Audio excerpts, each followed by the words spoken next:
right, Pickle. Let's talk about some headlines from across the state, and I wish I had like more fun, like cool, neato things to talk Yeah, about. none of these first couple ones are very No, they're neat. all kind of bummers. We're going to start with what's happening, what came down this week, or last week rather, from College Station. Texas A&M receiver Demond Demas has been suspended by the university, and he is not with the football program. I think that kind of goes without saying. After his arrest last Saturday, following on assault and domestic family violence charge. I'm going to read here from this story from David Wilson at ESPN. Excuse me. Whoa. According to the affidavit, Demas allegedly initiated a verbal argument with his girlfriend before it escalated into a physical altercation, with Demas pushing her head against the wall. I'm sorry, I should give a trigger warning for people. This is tough to hear sometimes. She told officers that she then bit him on the shoulders, at which point he grabbed her and threw her off the bed and onto the floor, which caused some other injuries. So he was arraigned. I want to say that I saw something that he was. Oh well, what am I trying to say? Demond Demas, when he was being arraigned, that the father of the victim, the alleged victim, was like caught up to him and like assaulted him too, which is obviously it's just a terrible situation there. Demond Demas was the third leading wide receiver for them last year. He caught 15 catches for 235 yards and a touchdown. Of course, he was a big-time prospect coming out in the class of 2020. But Demond Demas has been suspended by the university and is not with the program right now, pending the investigation into this arrest for domestic violence. We will keep you posted on what we hear. That would obviously be a blow to. I know they had high hopes for him. He's kind of that deep threat that they were looking for, but obviously bigger things in football with regards to this. Okie dokie. Another bummer topic. Out in Fort Worth. This came down last week. Kent Waldrep has passed away. He was 67. He was actually a few days short of his 68th birthday. And maybe you don't know the name Kent Waldrep. Kent Waldrep is a former TCU running back. He, back in 1974, was playing in a game, TCU against Alabama, and he was injured that left him paralyzed. Waldrep was, but he's a gentleman who chose to use that in a positive way. He became a big-time advocate for people with disabilities, and I believe he raised tens of millions of dollars to help for paralysis research.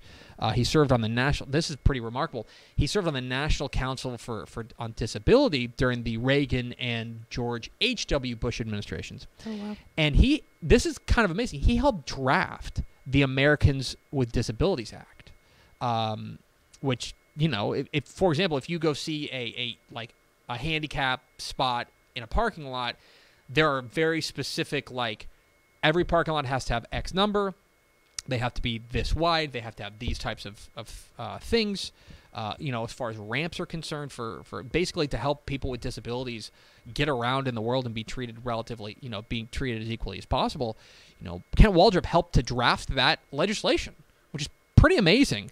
He also chaired the Texas Rehabilitation Commission and the Grant Committee for the College Football Assistance Fund that provides financial aid to football players who suffer serious injuries.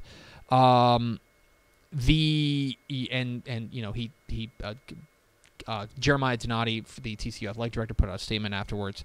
But sad news there at Kent Waldrep, who was obviously a good football player, but probably best known for what he did after football. Passed away. He was 67. This came down last week. Okay, the NCAA is looking into a couple of potential rule changes.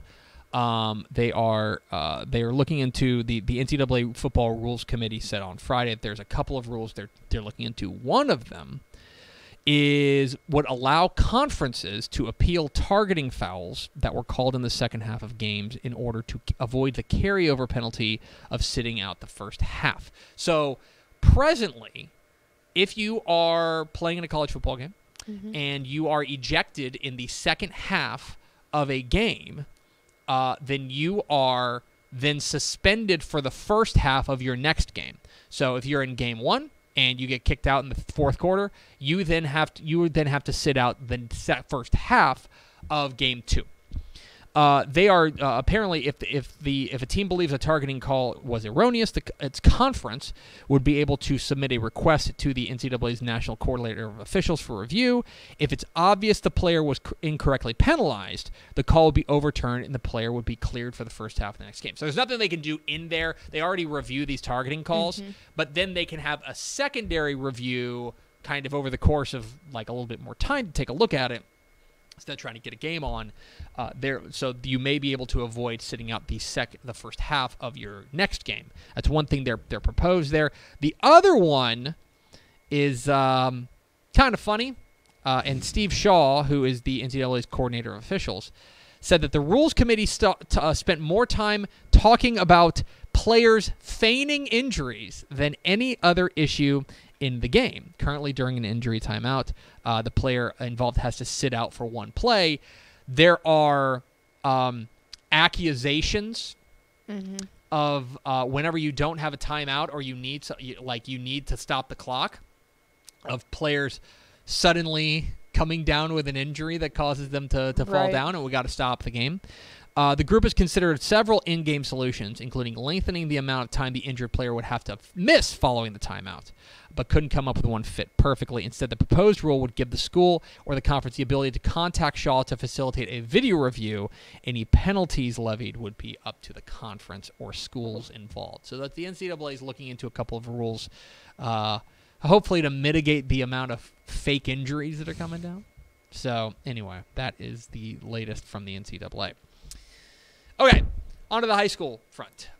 Big hire last week, big name hire, and actually our Dave Campbell's Texas High School football insider Matt Stepp was here on Friday, and he alluded to it.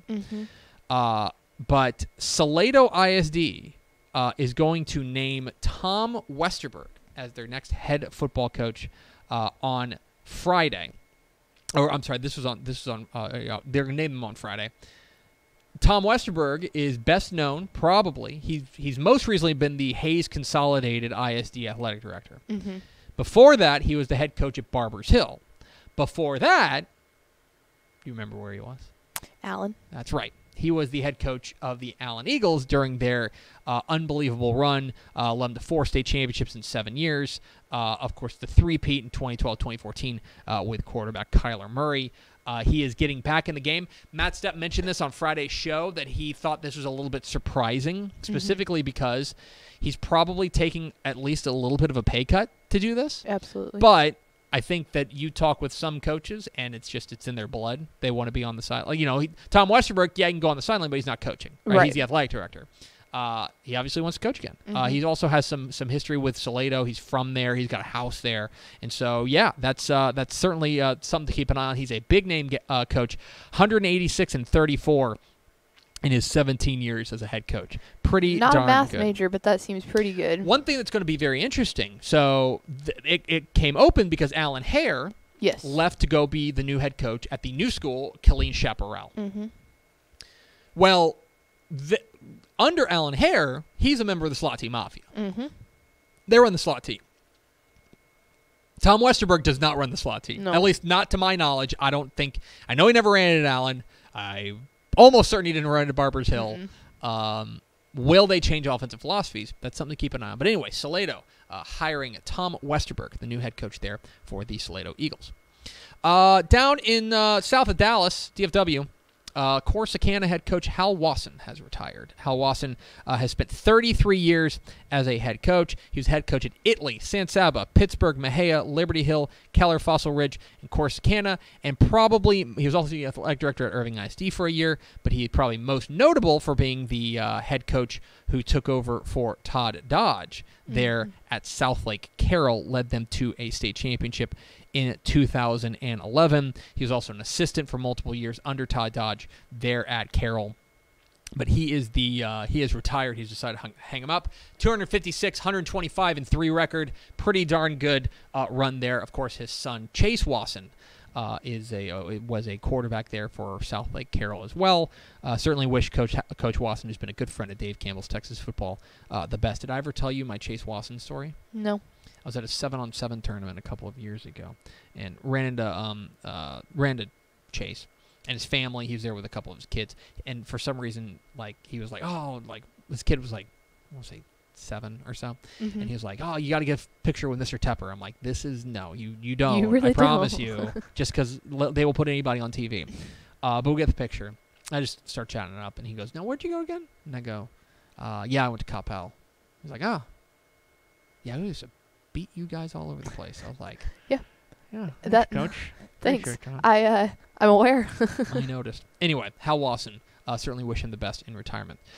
Jasper has made a hire. You may remember that Jasper was looking for a head coach, and they have they were looking for a head coach. They have found one in an alum, Kendrik Crumedy rather. The offensive coordinator for Manvel is coming home to take over at Jasper. This is he's going to be the athletic director and head football coach. He's a 2003 grad of Jasper. He's from that part of the world. He went to Sam Houston. I think it was then Sam Houston State. He's only worked at Manvel. He was hired straight out of college in 2011. He rose to the offensive coordinator job.